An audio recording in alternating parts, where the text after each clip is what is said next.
According to my sources, ZANU-PF inotaura kunzi yakagadzira machiefs ayo kubva yapinda. Pane machiefs akagadzwa zvisiri pamutemo asiri machief makuru.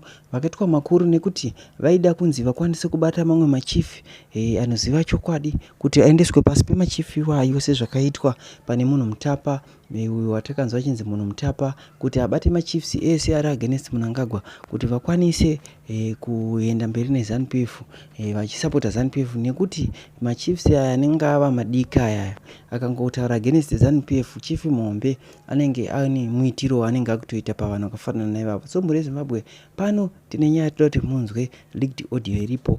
Isusu hatisi kubvisa kana kutapudza kana kuwedzera, toda kuti imi muzvinzwire mega. So sarai muchinzwa. Machifu edu atinawo muZimbabwe akapuhwa nani uchifu hwaari kumbunyikidza achikanganwa vana vavo nokuti haachagari nevana vagara mudiaspora. Ndati tiri kuita sei kuona nachifu charumbira ava? Tiri kuita sei namachifu ese ari kudhiraivha mota dzavari kupuhwa naED kugadzirira 2028 kuti kana achinge achizosvika 2028 vari pachinzvimbo, side reopposition rese ringe risina mukana. Isusu hatisi kumirira hedu kusvika ikoko kwese, hungu ndiri kuzviziva.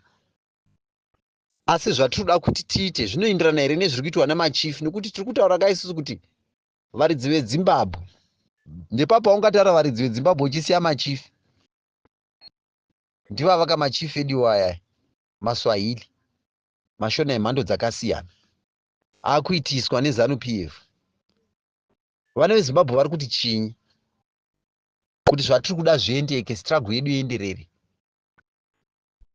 Toda mhinduro panapa kuti tichionesana toita sei pachannel papapa nenyaya yemachifi. Ndiwo ari kuita wese. Iwaya machifi echishona iwaya vari kubatanidzwa pamwe chete nemachifi echiNdevere. Bhozo chandoziva ndechekuti hakuna chifu wechiNyasarandi ari kuMuZimbabwe. Machifi edu aya ari kuita sei aya? Machifi echiNdevere ndo akawanda neechishona. Vari kudyisiwa poison, vari kudya nduru iri kutipandukira. Kana tikatarisa kuBhaibheri zvinonzi zviisei pasi pemasimba enyika yamugere. Iye Jesu nezuva rekunorovererwa wakataura akati zvino yasvika nguva yemasimba emuchinda wepasi pano. Kureva kuti pasi pano pakaiswa kuna Satani. Ndati timbosiya Bhaibheri, ndati ngatimborisiyai. Muchinda wepasi pano ndobva atonga nenzira dzaizikanwa kuti vana Pirato naHerodhi vafanana ava vanga vari maenemies, but vabatanidzwa nezuva rekuenda kwaSheri, rikurovererwa kwomwana waMwari. Kana muchinzwa kuti wakaramba, unoramba Jesu kutongwa naSatani. Asi kana nguva yemasimba emuchinda wepano pasi yasvika, abva hoyo kunotsanya 40 days and 40 nights. But Satani ari kuita simba rokumutora kuenda naye pamusoro-soro pakakwirira kunomuratidza dunhu kuti iwewo zvakataurwa zvichinzi iwewe ukasvetuka kubva apa ngirozi dzababa vako hadzikuregeri uchinorovera pasi. Akati handitevedzeri izvozvo, svikai ndipfugame ndinamati, nyika yose ndinokupa. Akaramba. Asi chatanga ndechekuti atorwa naSatani akaendeswa panzvimbo yakakwirira. Ndio zviri kutaura Bhaibheri. Saka ndiri kuti ngatirisiyei kana takusvika panguva inoi, nekuti vari kuJerusarema kwacho vari bhizi kuuraya vanhu. Nhasi uno runonzi guta raMwari. Vari kuuraya vanhu, vakutopiwa zvinhu neAmerika kuti urayai. Isusu tiri kuti chinyi vanhu vekuZimbabwe? Ngatibvisei chipoko ichi chiri kutonga ichi. Ngatibvisei ushe hwokuti nhasi uno hunokontrolwa neZANU-PF, nekuti iyo vanhu vari kutonga havasi kuzviita vari munyika yavakabva. Vanhu vakabva kunyika dzekunze uku vakauya vakagara. Ndine urombo nezvaitwawo futi nana sekuru vedu. Iyesu tinozviti mashona. Vaiti hatiiti misha miviri, hatidi kuita misha miviri. Kaisingana mvura yakunaya ndodzokera kumusha kwaChivi, kumanda mabhuku, kuminda mukova, kumipata yeminda mukova uku. Ndinosvika ndonorima. Nhorondo yangu ndiriko ini ndinayo. Kune chembere yakabika mabwe. Kana takohwa tadidi todzoka tozotaura navarungu totsvaka basa. Mamumbwa yanga achitotora nzvimbo. Achitoziva kuti kanzero inoda kudini, municipality inoda kudini. Vachiziva kuti varungu tiri padhuze navo. Tichavarova sei, tichafurira vari kumboenda pota vachienda kumusha. Tovaudza kuti ngatiitei mabira. Vana muzibira. Tichiita mabira navo, takukwanisa kutenga midzimu yenyika ino iyi. Taitenga midzimu yenyika ino yakutungamirirwa yasanganiswa nana Gule. Vana Gule vakuita zvavanoda munyika. Havo vasvika pakuzotonga vavepo mumahofisi. Tiri kuchema tiri isu maZimbabwe. Machifu edu ari kuti chinyi? Vanasekuru edu ndivo vairamba kugara mutauni. Vachiti handiti misha miviri.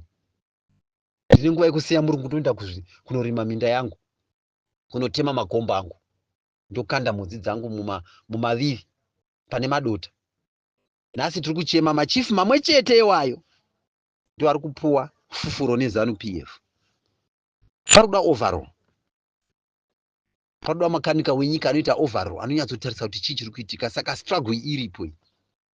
Tiri kusumuka here takatarira machifu, tiri kumatsiura tichiti chii? Vada kurohwa. Vada kurohwa ndivari kudzotsera sure kaivava. Vada kumborohwa ivava vanhu ivava. Handisi kutombonyara kutaura zvandiri kutaura nekuti ndio chokwadi. Handisi kunyara. Hazvina basa kuti chifu mundevere here ndigwesela here. Ngarohwe. Nekuti atodhiraivha mota izvo zveZANU PF. Hazvina basa kuti ndicharumbira here. Hazvina basa zvese izvozvo. Hazvina basa ndichifu chirawo here. Ngavarohwe vanhu ivava. Kana tatadza kuvarova nechokwadi chekuti vatendeuke, ngatitsvake nzira dzokuti vazive kuti taanani muZimbabwe. Because ndio vari kushandisiwa kana nemabvaguri iwayo. Vachipiwa kugona kusipo. Varipo varume vanenge vachizviti vanonyora maconstitutions. Vakaita sana Love Mumadhuku, ana Monzora, ana Dhage, ana Mukoma Dhage. Vari kuitei? Vakaenda kuG4 uku. Vana Jonathan Moyo. Vaitiwo ndio vana Splita Mufundo. Vari kuMinistry of Information. Kokuti chinhu hachaipublishwa isati chapinda nomaoko make kuinformation. Bepa rairamba. Tikaona Fingas. Tikaona Daily News. Zvichitambura tikaona Chronicle. Kubva beki kumazuva uko Wheel of the Crisis. Machifu aiva ari in action. Vaitadza kuziva kuti okay, zvi zvatiri kufanira kuitira vana vanobva matiri. Ikozvo vana vese vari kutaura vari mudiaspora. Brain drain. Vamwe vakaenda kuUK. Vari kugadzirira mapampa machembere mumaold homage. Tiri kutambura tiri mbanze. Nyika yedu tichiona kuti iyi iri pamhiri peLimpopo iyi. Iri pamhiri paZambezi iyi. Iri pamhiri pemakomo eMozambique iyi nyika yedu iyi. Tiri kuishaya. Tiri kutadza kudya zvidyo zvemo. Nekuti michero yakaramwa kubereka. Hakuchisina kana hacha kana matamba anonaka. Ukaridya unosvodza kana une mimba. Nekuti hazvichisina zvatukwa. Mwari havachadi, asi nguva yaMwari yehondo. Nekuti pasi rese riri pahondo. Chimbonyatsonzwisisai. Kana muchiona kutsokotedzwa kuri kuitwa, nyika dziri kuita kutsokotedzana. Notarira vana Ukraine varungu vega. Indi kuti Mwari vakanaka, ngavaurayane ikoko, ngavafe. But isusu kuno kuAfrica tiri kuitei? Kana Israel ichirwa nenyika dziri ikoko namaPalestina, ngavaite zveBhaibheri ravo ikoko kana dziri hondo dzakagara dzatukwa kubva pavana vaHagari kuchinzi Abrahamu uchadai ugozvara vana, vamwe vacho vagofamba naJacob runonzi tsotsi. Isi takuuya kuno kuAfrica kuno taura chimbomutauro dare raJacob. Zita raJacob rakabviswa kudenga. But tiri kuona Masowe edu achitaura kuti isusu chimbomutauro tiri vana vaJacob. Zvii izvozvo? Masowe evanhu unoona kuchinzi kune ngirozi Moses. Kune ngirozi Benjamin. Kune ngirozi Paulo. Hatisiyanei nazvo varume, handiko hondo. Hatisiyanei nazvo. Maukiro ese kugumbwa kunorwa makata kwese uko n'anga dzaka hadzichi ikoko. Koseiko vana ndunge vakatadza kuroya ZANU PF vachinyatsoona kuti vana vazhinji vari kugara kunze kwenyika. Seiko vana chikati n'anga dzaizikanwa pasi tigare. Dzakaendepi? Dzaiti kana ikasvika mudunhu mhungu inenge ichifamba pasi chapungu mudenga uko. Zvakaenda kupi?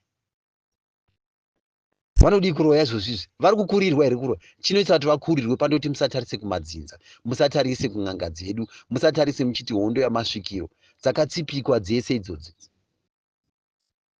Vanhu vakaiva vakaita simba rekugadzira Heroes Acre vachifukundura mapfupa avanhu vachimaita zvavanoda. Manje muchaona South Africa zvainenge yakutiita vasaririra muSouth Africa. Inenge ichitabvisa mapfupa edu isisi vanhu vekwedu vanga vari muZimbabwe. Muchadei muno muchaona xenophobia yacho zvainoita. Madzimambo akangotarira akangonyena achingoti ZANU-PF iri kutonga. Right. Ndofunga munhu wese azvinzwira ari pano pachivhitivhiti chenyu Zimu HD. Munhu wese azvinzwira ende zvinhu zvechokwadi machief enyika yeZimbabwe havasi kutomboratidza kana kushushikana nekutambura kuri kuita vanhu nekuti ivo vari kupiwa zvinhu zvavari kupiwa zvinofanana nemamota, mari, chichi vachibribwa kuti vasimbise musangano weZANU-PF kuti uenderere mberi. Izvo zvinova zviri zvinhu zvisina maturo kumuri Zimbabwe. Thank you for watching.